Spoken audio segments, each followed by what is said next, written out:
Odisha high school teacher aspirant association ତାର ସାମ୍ବାଦିକ ସମ୍ମିଳନୀ ଡାକିଛି। ମୁଖ୍ୟ କାରଣ ହେଉଛି ଆପଣମାନେ ଜାଣିଥିବେ ଓଡ଼ିଶାରେ ବିଭିନ୍ନ ଭେରାଇଟିର ସ୍କୁଲ ଅଛି। ତ ସେଥିରୁ ଗୋଟେ ସ୍କୁଲ ହେଉଛି non government added newly non government ଫୁଲି ଏଡେଡ୍ ସ୍କୁଲ, ଯେଉଁଥିରେ କି ଆପଣମାନେ ଦେଖିବେ ସ୍କୁଲରେ ଶିକ୍ଷକ ନାହାନ୍ତି, ଯେଉଁଠିକି ଦୁଇଟି ଶିକ୍ଷକରେ ହୋଲ୍ ତିନି କ୍ଲାସ୍ ଚାଲୁଛି, ଯେଉଁଠିକି ସବଜେକ୍ଟ ଟିଚର ପୁରା ଖାଲି ଅଛନ୍ତି। ଗୋଟାଏ ଟିଚର ସେ ସାହିତ୍ୟ ପଢ଼ଉଛି, ମ୍ୟାଥ୍ ପଢ଼ଉଛି, ସାଇନ୍ସ ପଢ଼ଉଛି, ସବୁକିଛି ପଢ଼ଉଛି। କିନ୍ତୁ ଏହି ପରିପ୍ରେକ୍ଷୀରେ ବିଗତ 2 ବର୍ଷ ହେଲା Odisha school aspirant association high school school aspirant association ଲଢ଼େଇ କରି ଆସିଛି। ବାରମ୍ବାର ମନ୍ତ୍ରୀଙ୍କୁ ଦେଖା କରିଛି, ସିଏମ୍କୁ ବି ଦେଇଛି, ଗ୍ରୀଭାନ୍ସ ଦେଇଛି, ସେକ୍ରେଟାରୀଙ୍କୁ ଗ୍ରୀଭାନ୍ସ ଦେଇଛି, କିନ୍ତୁ ପରବର୍ତ୍ତୀ କୌଣସି ସୁଫଳ ମିଳିନାହିଁ। ଆପଣମାନେ ଦେଖିବେ ଯଦି ବର୍ତ୍ତମାନ ହାଇସ୍କୁଲରେ ପାଖାପାଖି ଫୁଲି ଏଡେଡ୍ ଆଉ ନ୍ୟୁଲି ଫୁଲି ଏଡେଡ୍ ସ୍କୁଲରେ ପାଖାପାଖି 8,000 ଉର୍ଦ୍ଧ୍ୱ ସିଟ୍ ଭ୍ୟାକେନ୍ସି ଅଛି। ତ ବାରମ୍ବାର ଆମେ ଦାବିପତ୍ର ଦେଲା ମଧ୍ୟ ବି ସରକାର କିଛି ଶୁଣୁନାହାନ୍ତି। ତ ପରବର୍ତ୍ତୀ ମୁହୂର୍ତ୍ତରେ ସଂଘ ତାର ଚାହିଁଲା ଯେ ଏଇ ଦାବିକୁ ରାଜ୍ୟବାସୀଙ୍କ ସାମ୍ନାରେ ରଖିବାକୁ, ଆଉ ଯଦି ଆ ପରେ ବି ସରକାର ନ ଶୁଣନ୍ତି ଆଗାମୀ ବିଧାନସଭା ଅଧିବେଶନରେ ସରକାରଙ୍କୁ ଚେତାବନୀ ଦେଇକି ସଂଘ ତାର ଆମରଣ ଅନଶନରେ ବସିବ ଲୋଅର PMG ଠାରେ। ତ ଆଗାମୀ ବିଧାନସଭା ଅଧିବେଶନ ଯେବେ ଆସୁଛି 20 ତାରିଖ ବୋଧହୁଏ ଆସୁଛି, ତ 20 ତାରିଖରୁ ସଂଘ ତାର ଧାରଣା ଦେବ ବିଧାନସଭା ସମ୍ମୁଖରେ। ସଂଘର ସଭାପତି ଅଛନ୍ତି ଅଭିଜିତ ସ୍ୱାଇଁ, ମୁଁ ତାଙ୍କୁ କହିବି ଅଛନ୍ତି, ମୁଁ ତାଙ୍କୁ ଚାହିଁବି ସେ ତାଙ୍କ ବ୍ରିଫ୍ କିଛି କରିବେ ଆ ବିଷୟରେ।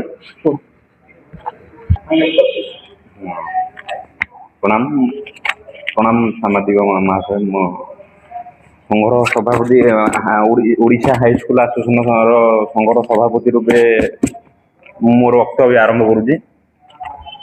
ଆଜକୁ ମାନେ ସରକାର ଆସିବାର 2 ବର୍ଷ ହେଇଯାଇଥିଲେ ମଧ୍ୟ ଆଜି ପର୍ଯ୍ୟନ୍ତ ହାଇସ୍କୁଲ ନିଯୁକ୍ତିର କୌଣସିର ନାଁ ଗନ୍ଧ ବି ଆଜି ପର୍ଯ୍ୟନ୍ତ ନାହିଁ। ତ ସରକାରକୁ ଆସିଲା ଭିତରେ ସେ କହିଛନ୍ତି ଆମେ 1.5 ଲକ୍ଷ ନିଯୁକ୍ତି ବାହାର କରିବୁ ବୋଲି। 1.5 ଲକ୍ଷ ତାଙ୍କର ତ ଏଇ 1.5 ଲକ୍ଷରେ ମଧ୍ୟ ମୋତେ ଲାଗୁଛି କେବେ ବି ନିଯୁକ୍ତି ନ ଦେଇକି ସେମାନେ କହିଥିଲା ନା ଆମର 45,000 ଆମେ ଦେଇସାରିଲୁ ଅଲରେଡି। ମାନେ ରଙ୍ଗ ବୋଳା ସରକାର ଯୋଉ କହନ୍ତିନି ଗୋଟେ, ସେଇ ସରକାର ରଙ୍ଗ ବୋଳା ସରକାର, ସେଇ ଟାଇପର ଗୋଟେ ସରକାର କହିବାକୁ ଗଲେ।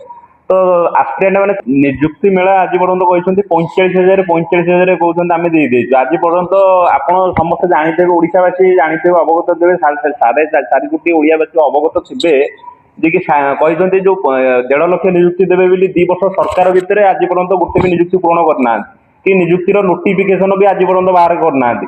ଯେକୌଣସି ରିକ୍ୱାରମେଣ୍ଟ ଚାଲିଛି ସେ ପ୍ରିଭିୟସର ସରକାର ଯୋଉ ବାହାର କରିଥିଲେ ସେଇ ନୋଟିଫିକେସନକୁ ନେଇକି ନିଜ ନାଁରେ ସେମାନେ କହୁଛନ୍ତି ଆମେ ନିଯୁକ୍ତି ଦେଇଛୁ।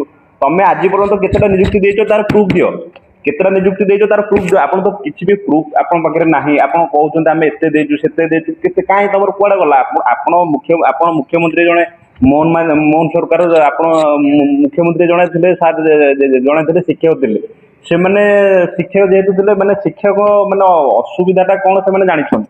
ଆଜି ମାନେ ଯୋଉ ଭ୍ୟାକେନ୍ସି ଆଡେ ଯୋଉ ନନ୍ ଗଭର୍ଣ୍ଣମେଣ୍ଟ ଆଉ ଫୁଲ୍ ଗଭର୍ଣ୍ଣମେଣ୍ଟ ଆଡରେ ଯୋଉ ଅଛି ଗୋଟେ ବାହାର କରିଥିଲେ 1652 ପୋଷ୍ଟ ଗୋଟେ ବାହାର କରିଥିଲେ। ଆଉ ଗୋଟେ 5,538 ପୋଷ୍ଟ ବି ଫାଙ୍କା ଅଛି। ଆମର ସଂଘର ଦାବି ଅଛି ଯେ ଆଗାମୀ ଯୋଉ ଅଛି କଣ, ଆଗାମୀ ଦିନରେ ଯୋଉ ଶିକ୍ଷକର ଅଭାବ ଯୋଉ ଅଛି ତାକୁ ପୂରଣ କରିବାକୁ ଆମର ଏତିକି ସରକାରକୁ ଅନୁରୋଧ କରୁଛୁ, ସେମାନେ 7,290 ପୋଷ୍ଟ ଯୋଉ ସମ୍ପୂର୍ଣ୍ଣ ରୂପେ ମିଶେଇକି ନୋଟିଫିକେସନ ବଡ ଆକାର ନିଯୁକ୍ତି ଦିଅନ୍ତୁ। ନିଯୁକ୍ତି ଦେଲେ ପିଲାମାନେ ବହୁତ ଉପକୃତ ହେବେ। ଆଗାମୀ ଦିନରେ ଆମେ ଜାଣିବୁ ଯେ ବିଜେପି ସରକାର ଆସିଲା ଭିତରେ ଯିଏକି 2 ବର୍ଷ ଭିତରେ ଆମ ଇଚ୍ଛା ବହୁତ, ମାନେ ଶିକ୍ଷକ ବାସୀଙ୍କର, ସେ ଯେହେତୁ ଶିକ୍ଷକ ନିଜେ ଥିଲେ, ଶିକ୍ଷକ ମାନଙ୍କର ମାନେ ଦୁଃଖ ସେ ବୁଝିଛନ୍ତି ଆମେ ବି ଭାବିବୁ। କାହିଁକି ନା ବେକାରୀ ସମସ୍ୟା ଦିନକୁ ଦିନ ବଢି ଚାଲିଛି। ଆଉ ପିଲାମାନେ ବି ଦିନକୁ ଦିନ ମାନେ ବେକାରୀ ହେଇଯାଉଛନ୍ତି। ତ ଯେତିକି 1.5 ଲକ୍ଷ ଆଶାୟୀ ଅଛନ୍ତି, 1.5 ଲକ୍ଷ ଆଶାୟୀ ଯେତିକି ଅଛନ୍ତି ସେତିକି ତାର ଆମେ ଚାହୁଁଛୁ ନୂଆ ନିଯୁକ୍ତି ଶୀଘ୍ର ସୃଷ୍ଟି ହଉ। 5,538 ଆମେ ଶିକ୍ଷା ମନ୍ତ୍ରୀ କି ବି ଭିଜିଟ୍ କରିଛୁ, ସିଏମ୍ କୁ ଗ୍ରିଭାନ୍ସ ଦେଇଛୁ, SME ଆଉ DSC ବି ଗ୍ରିଭାନ୍ସ ଦେଇଛୁ।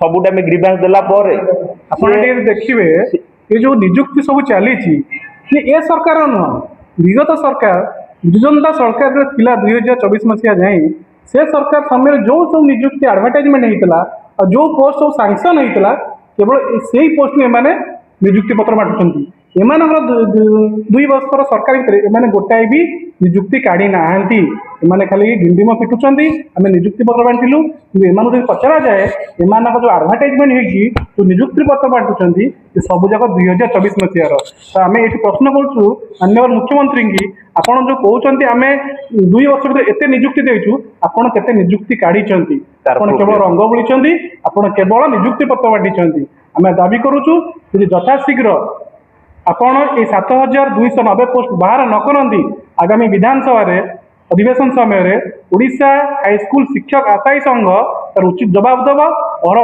ध्यान दब और तार जहाँ फल सरकार दायी रही।